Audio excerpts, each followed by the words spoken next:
My mother-in-law is calling me defective because I can't have children and forbade me from marrying her son. When he didn't defend me, I packed my bags and left the country. I can never get pregnant, but this has never been an issue in my relationship with my fiancé. We talked about it years ago and agreed there were alternatives, so we didn't care. But his mom cared. She somehow found out I can't have children and confronted me about it. She forbade me from marrying her son because I couldn't provide him with children. She didn't let me get a word in, and now I found out she's telling all her family members not to attend our future wedding because she doesn't want her son marrying someone defective who can't give him what she thinks he wants or needs. Now, I don't want her at my wedding for fear of her doing or saying something to ruin the event. My fiancé, on the other hand, said that while he loves his mother, he is torn as to whether to invite her or not. I pleaded for him to talk some sense into her, to tell her we didn't want kids, and he agreed that was the best thing to do. So, he and his dad went to talk to her. Well, she won. He came home to tell me he wanted kids, and if I couldn't provide them, the wedding was off. I said, "That sounds like your mother, not you." He replied with, "I can speak for myself." This quickly escalated into a bunch of shouting at each other, and I was so angry that he had changed his mind that I packed a bag and went to my parents for the evening. Since this relationship was as good as dead, I decided to give a 2-month notice at work on Monday, and then move to Germany, where I'm originally from. Only my parents knew this, so I was really surprised when my ex came over to talk. We had a brief chat in which he said he was sorry, and I told him I was moving back home to Germany soon. He started to tear up, and so did I. We were both crying and started hugging, and as we were hugging,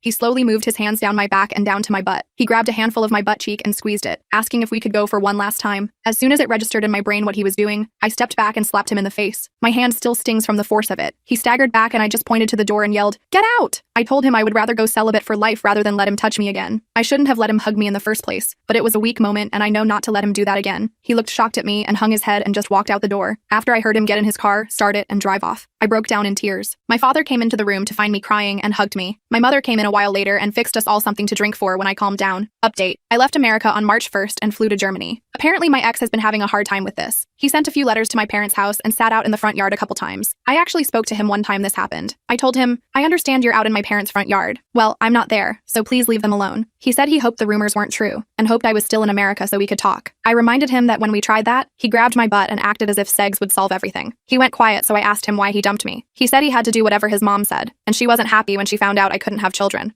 I told him he was 32 and didn't need to do whatever his mom said anymore. And besides, we had discussed the problem before and had come up with solutions which apparently aren't satisfactory to her. I told him because of her, he threw our relationship away. I asked if it meant that little to him. He just said, "You didn't have to go away. When are you coming back?" I told him I wasn't, to which he pleaded, but I remained firm that he chose his mom over me, and he needed to live with that. I told him that if he had defended me, I would still be in America. I think that broke him, because he kept quietly whispering sorry over and over. I told him that I still loved him and wanted him to do well in life and move on, but that it was over between us. I laid on the bed and quietly cried after that, and now I'm waiting for when I could put my life back together.